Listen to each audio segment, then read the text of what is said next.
Okay. We mentioned yesterday that Tos's position is when you inform the Ketana that the master, when he wants to marry her, it's just not informing her. You have to have a degree of rotzon. She has to be willing. You can't impose it upon her. Doesn't work bal korcha.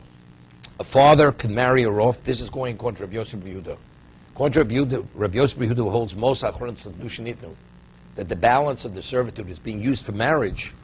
So just as ordinary marriage, the woman has to be agreeable and willing, she has to be willing and agreeable. The chiddush is, although she's a minor, normally it doesn't have any value. In this context, it does have value. B'milva sheish le mashkom, b'kodesh Rabbi Yosef Yehuda. What? The father sells her. It's the father, because the father's doing the marriage. That's the most Rishonos kiddushin you do. That's the equivalent.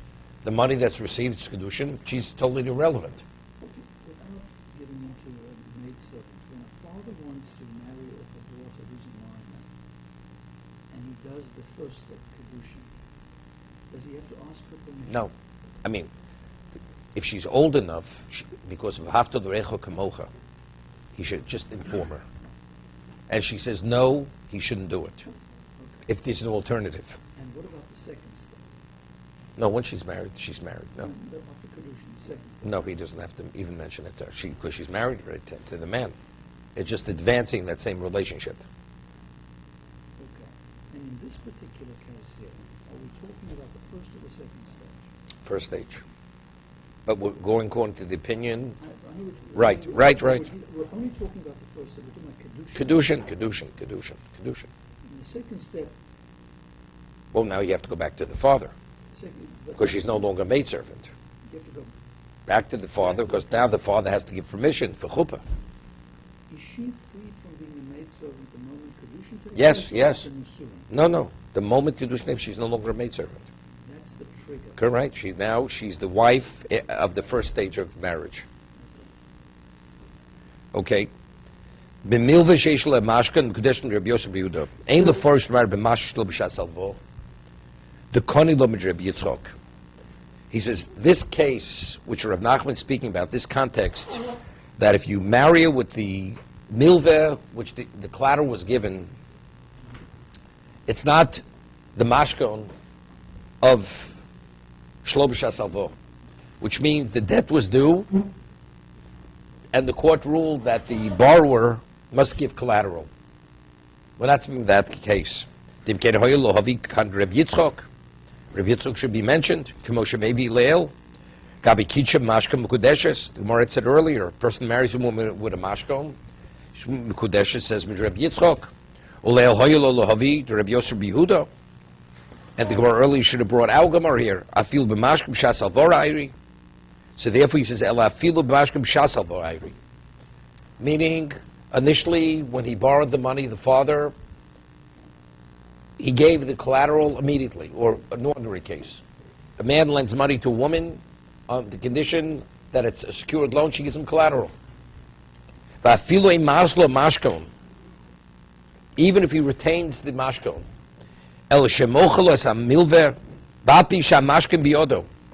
Although he's still retaining the mashkon, so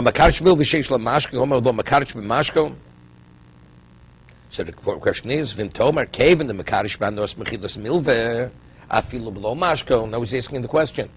He says, we're speaking about he has the man originally, the lender has the collateral. Now he says to the woman, I'm marrying you with the benefit of waiving of the loan. So we say Mekudeshes. So Tosas asks, if there would be no collateral, and he would say, and there'd be a loan, and he'd say, I'm marrying you with the benefit that you receive by waiving of the loan. She's married. So why is his retention of the mashkon, why should it have any bearing on what she's receiving? Either case, she's receiving that benefit, which is a shavet pruta. That's Tos's question.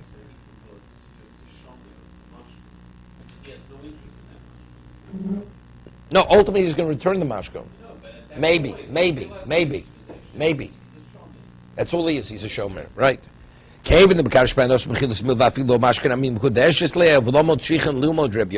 do we need Rabbi Yossi for? What am I calling from Rabbi Yosef Yehuda? right? This is a regular, Mekadosh behalnos mechilas milve. Mashko, no mashko. No, because having him retaining the collateral, actually you would think is a worse case. Why is it worse?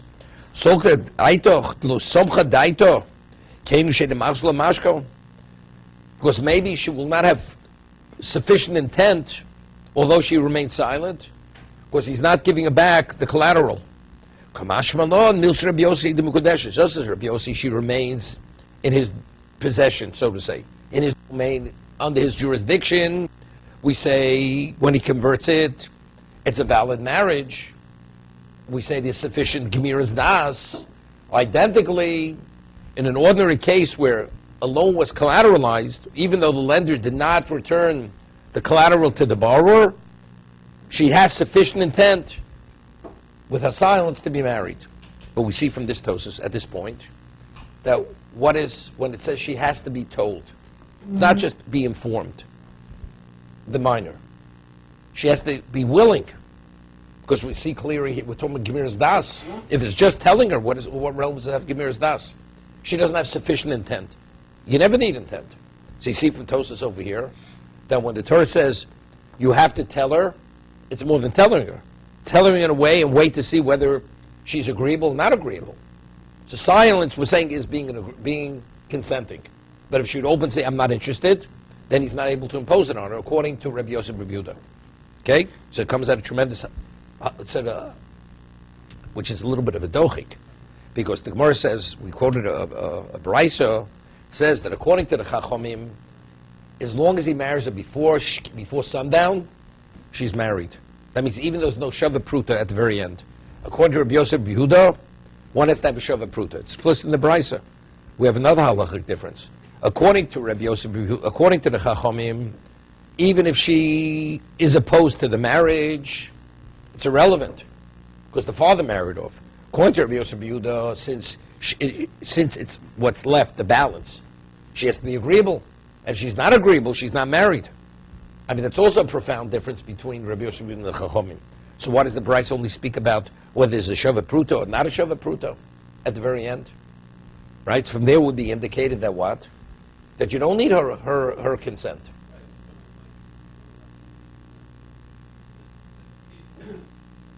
What? No.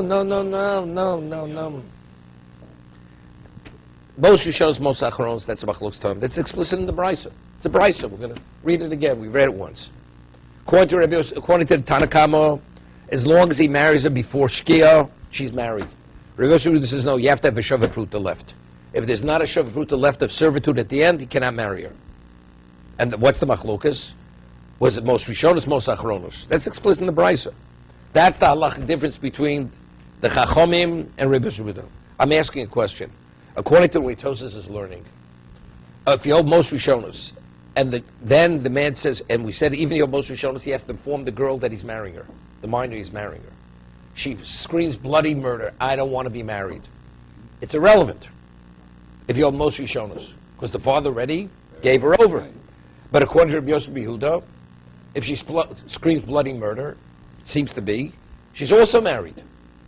Because it's the only halakha difference we're making is whether the last moment there's a Shava Pruta or not. This should also be mentioned. Could she oppose it? Can she not oppose it? Most Rishonim, she cannot oppose it.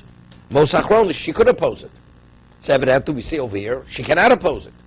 Otherwise that should have been mentioned in the Brisa, the halakha difference between Rabbi Yosef Yehuda and... So you're saying there's no difference between most Rishonim? Regarding her being agreeable, not agreeable. So that's not like Tosas. That's not like Tosas. But if you don't learn like Tosas, so what is the analogy to the case of Mekadosh Milva Sheishel and Mashko? Right? There we're talking about an ordinary case of marriage. There she has, you need Gemiras Das. So we're drawing the parallel. Just as by Maria, you see, there is Gemiras Das, Omivriya, by the maidservant. What's the meaning of Gemiras Das? There's sufficient mind that she consents. Just as over there, she's consenting despite the fact that the mashkin wasn't returned. And in an ordinary case by an adult, we also say there's sufficient Gemiras Das. Right? So you see, Gemiras Das is an integral component to marriage, even by the Omei Brio. But it's a different commercial that. Identical. The altar is very different than it's No, the consequence is different. But the initial being agreeable has to be the same level of being agreeable. Has to be the same degree of consent. Otherwise, how do you draw one from the other?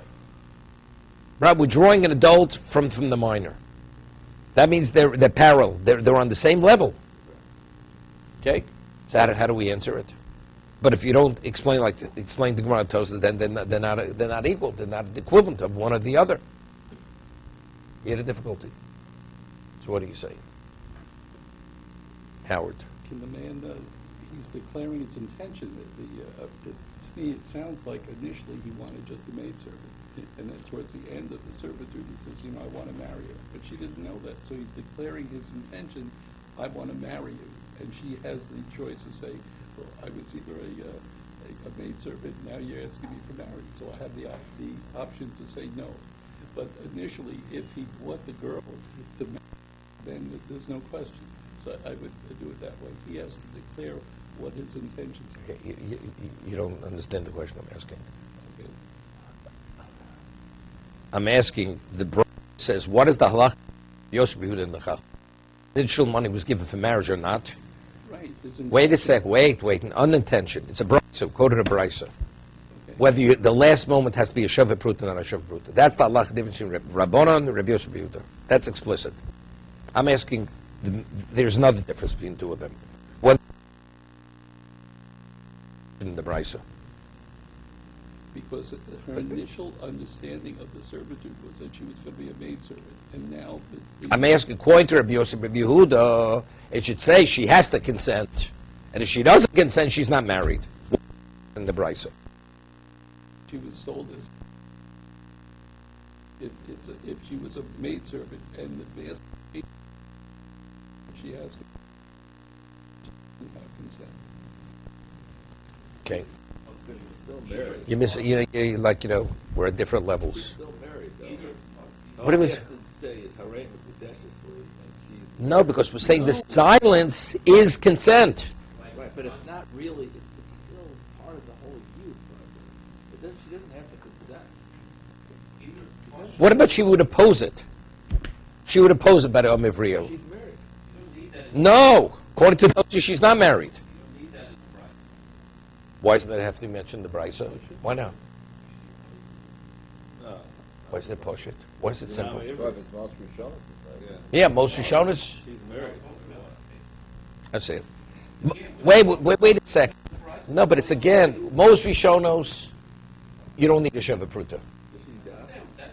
So we're saying that's the difference. What's the difference between most Rishonos? Do you need a Sheva Pruta? Don't you need a Sheva Pruta? That's the difference between two opinions.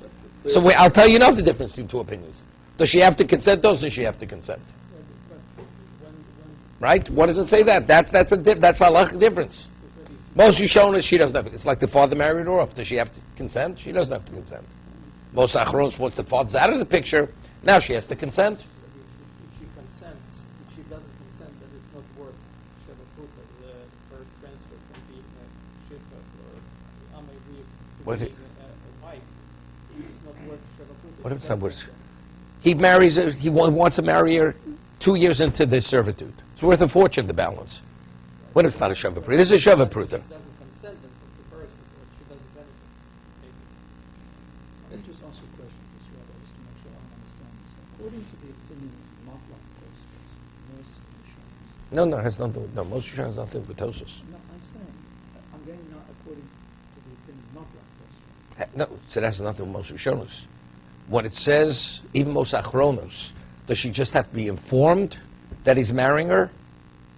Or does she have to be agreeable to be married? I'm going to ask the other opinion. Other? Side. I'm just going to So that, but that's unrelated to Tosafos. I just want to ask a question. Okay. When her father sells her, kiddushin hasn't yet taken place. Correct. When the man wants to perform kiddushin, does he have to get her consent? No. So where does the concept of consent come in? Even on that case. There's no, only, the father, because when the father sold or received the money, he says, if you should choose to marry her, I'm giving her over in marriage. But you said That's most Rishonos. after No, it's only because it's the nice thing to do. It's the right thing to do. it's a drabanon. It's not even drabanon. It's acting properly. It's proper behavior. So we don't contend with her consent whatsoever according to that. Correct. Correct. It's like any time a father marries off a daughter. It's the right thing. He should consult with her. But even if he doesn't consult with her, it's valid. Even if she opposes it, it's valid. Because she's totally in his jurisdiction. But the man, now the father has handed over her jurisdiction to the new master. And says, whatever you choose to do, when I receive the money, it's your prerogative. Given what you just explained now about Master Shona, her consent is not required. Correct? Why can't I say the same thing with Master Abramus? The same thing with Tosfos. It's nice to do, but the master doesn't have to. No, because he's marrying her now. Yeah, but the But the if the other marriage takes the didn't place of the take place father. the first time either. No, one is what the father gave him the option. The father gave the master the option. What happens if a man marries? He has a daughter, and not a maidservant, and he says, "You can either." No, he just sells a maidservant. She'll work with you for every day from 9 to 5, and I want to be paid in advance. But if you should choose to marry her, I'll be agreeable to accept the money for marriage. She's not a maidservant, and he exercises that right. Is she married? She's married. And her consent doesn't play any role. No. Never consulted. Never consulted. The father has a right to marry off a daughter. Okay. Now this man is standing in the place of the father. It's the same case as the first case. He has a right to exercise that option. Right. So I don't see under Tosfos' case why that man has to ask consent. No. Which case? No, No. Of the girl. Of the girl. Why? Why does she have to ask The consent? other Because stays we've in the just place of the established father. that It's the same thing as it's The father did not sell her for marriage. He sold it for them. That the Torah says you have a right to marry her. The father sold his daughter into servitude. Right, but Not with an option to marriage. Not with an option to marry her. There always is. No, the Torah says that. Yes. So the Torah says if the master now wants to marry her, he has that right. and But now he- in the place of the father. And therefore just No, like he the doesn't father stand gave it. the No, girl he does to not the- stand in the place of the father. The Torah says he has a right to convert the servitude into marriage. Doesn't stand in the place of the father. Does not. Because how does he have the right to convert the servitude into marriage? Because the Torah gives him that right. And how does Because the he- Torah prefers that she should be a wife rather than a maidservant. okay, so good, but So it gives him the right. So he, But no worse had the than- right, no worse than if she'd be an adult. But no worse than the No. father gave. No, when the father gives the right, that's his right. So his consent is the equivalent to consent of the daughter. But if he only sold into serve, Torah gives the right. So the Torah says, although she's a minor, you need her consent as you normally need the consent of the woman when you marry a woman. That's what the Torah says. okay, but on this you've changed it now.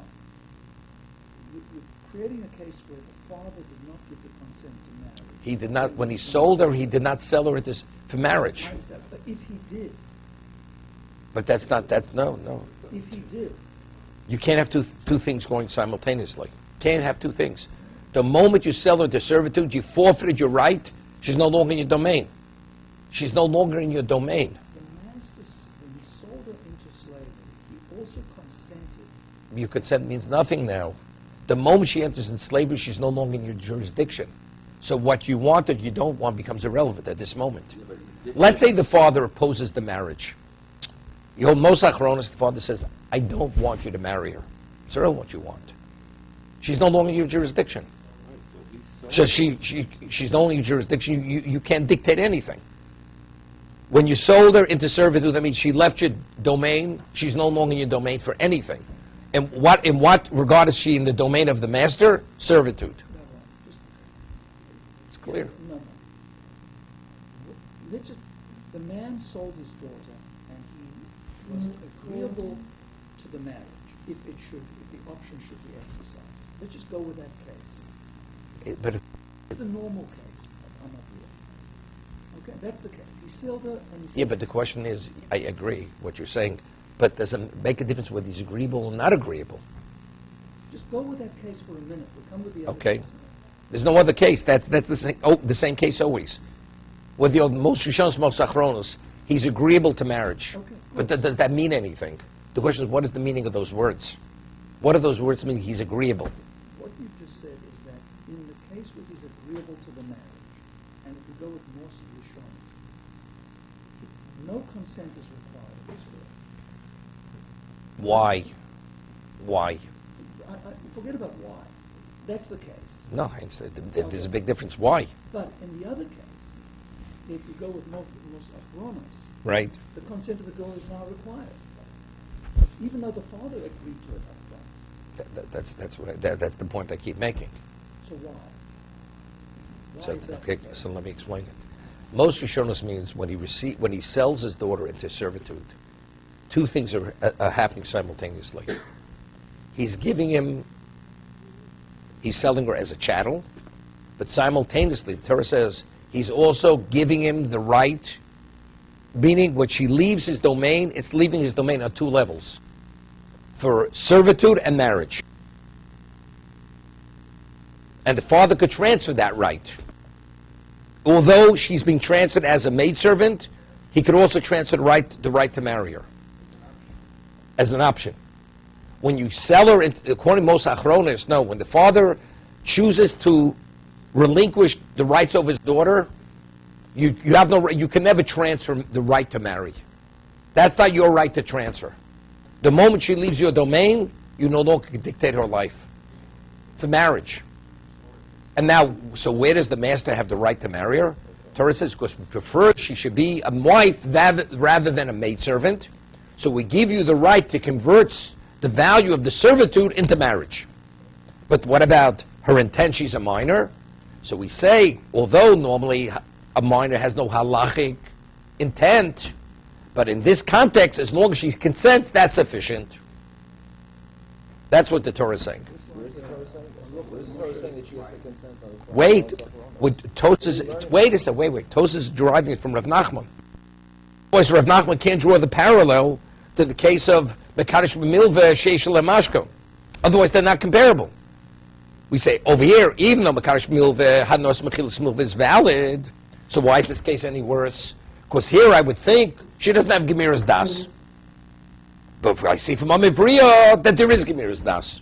What do you mean? What is Amivriya? You don't need Gemira's Das. She just has to be informed. It's not Gemira's Das. So you can ask, how does Rav Nachman know it? Okay, we're not answering that. But evidently, it's evident in Rav Nachman that he's drawing the parallel. He understands the Amivriya has to consent. It's only according to Mos Achron. He's saying it according to Rabbi Yosef Yehuda. Yeah, because Kaddish, the Amavriya, for Hanas, she doesn't consent. And she doesn't have any Hanas from that because she doesn't want it. But it's factual. If I give a person something to eat, is she having Hanoch? Is the person having Hanoch from eating? Not if she knows that she's going to be married to this guy that she hates. She wouldn't want to eat it. Again. The question, is she consenting or not consenting? So we're saying she- No, we have a question, what the Gzeres... The question is, what is the Gzeres HaKosuv? Tosafot doesn't say she has to consent. If she doesn't consent, it's nothing. It's nothing. If there's no Gemira's Das, that's our question. What is the Torah saying regarding Amivriya? Does she have to only be informed, or does she have to consent? So Tosafot learns, it's clear she has to consent. So if she doesn't consent, there's no condition, there's no Hanas Milveh. What? There's no Hanas Milveh. But maybe it's not Hanos. Maybe Amivriya is not Hanos Milveh. Maybe it's just a conversion. You have a right to convert one How into... is he being Mekadosh? Because she's no longer a maidservant. Because she's regained her freedom through marriage. Through giving her the Hanas. Right, what the Torah She says. doesn't want them, though. Doesn't make a difference. She doesn't accept. Doesn't make a difference. Doesn't make a difference. But factually, she has the nor. She's no longer a slave. No longer a slave. Be a slave in his life. Again, but if you don't need consent, automatically means she doesn't, as long as she is a recipient, factually, is she a maidservant? No. Torah says if the conversion works, she's not a maidservant. Except only if she wouldn't need to consent. She needs I know, see, I mean, we're talking, you're going one direction, we're saying the same thing. If she doesn't have to consent, Conversion works even if she doesn't consent. Okay, did you give her something? Yes, she's no longer maidservant. She's released. Was she informed? That's marriage, finished. So how do you draw the parallel to the case of Rav Nachman? I'm dealing with an adult. An adult has to consent. So evidently, Rav Nachman would say even the maidservant has to consent. So just as over there, although her situation, she was never free to do whatever she wants. Of course, the conversion is what? She's remaining locked in with this man, whether it's servitude or not. We say that's sufficient Gemiras Das. Here also it's sufficient Gemiras Das. Okay, I think we're... Your original question is, why is the bride silent? So let me get back to that. Why it's not a question, right? It should say, according to Tosi, you consent. Wanted the brides to make that differentiation. Well, most Rishonos, most Achronos, right? It's pretty clear because you have a real clear distinction between most Rishonos and Achronos. That's a clear distinction. The Das is not so clear. No, but factually, if halachically you don't need a Das, it should stay it. But it's still not clear. What do you mean it's not clear? If you hold like... A minor doesn't have Das like an adult has Das. It's different. According to Tosim saying you need consent, correct? Yeah. And if you don't have consent, it's nothing. So that's a tremendous difference. If you hold like the Chachomim, she's married. According to Rabbi Yosef, she's not married. It's different. It's the exact same thing. It's not as clear. What do you mean it's not as clear? It's not as clear as most across most. So that definitely should stay it. It definitely should say that difference because it's not as clear. What does a Bryce or Mishnah tell me? Something which is not obvious. Right? So definitely should say it.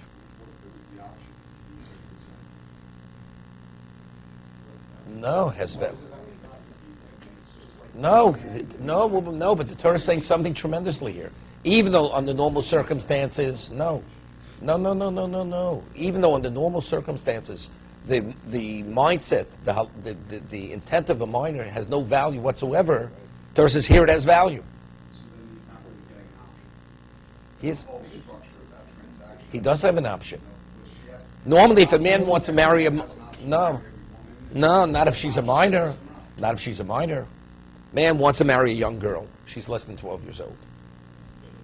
He has to go to the father. Without the father, it's meaningless. She could say yes. It's not a marriage. But the maidservant, the father did not sell the option. If you're Mos Achronos, he did not.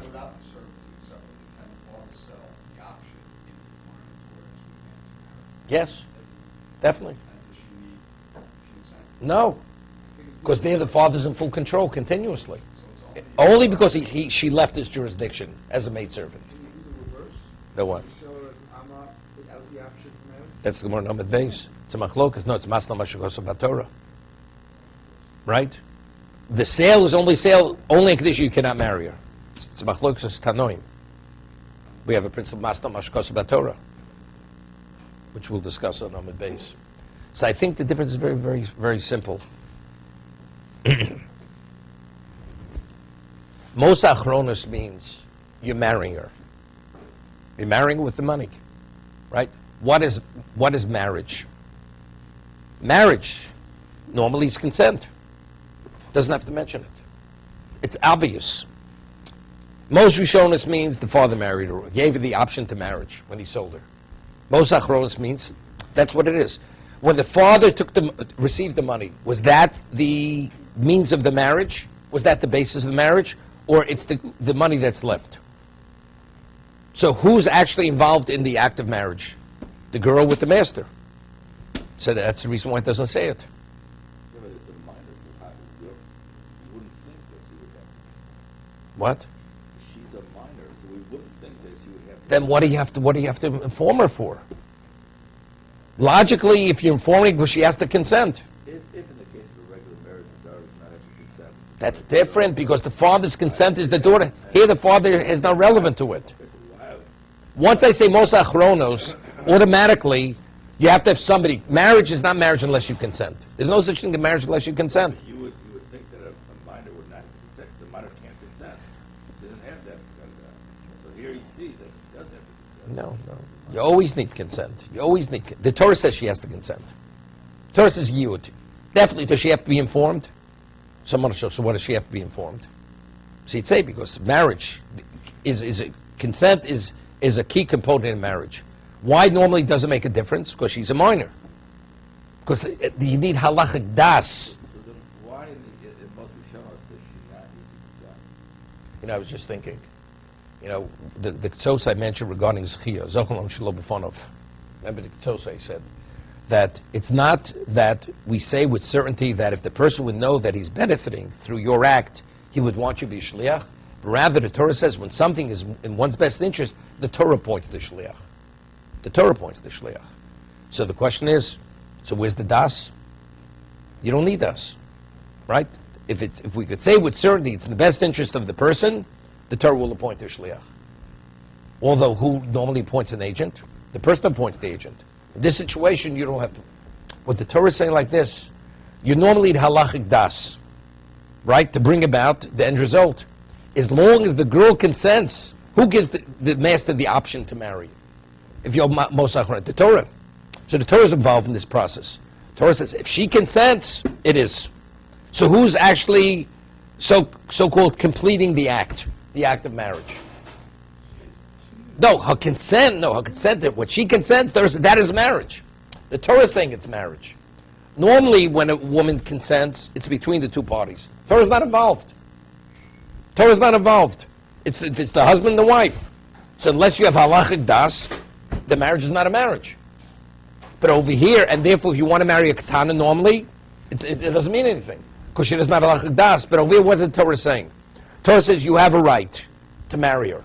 But how do you have a right to marry? She says she's a minor, right? So as long as you meet the criteria of consent, which is the key component in marriage, then she's married. How do you read this Bryce? It says, Bryce says, how is it used for you?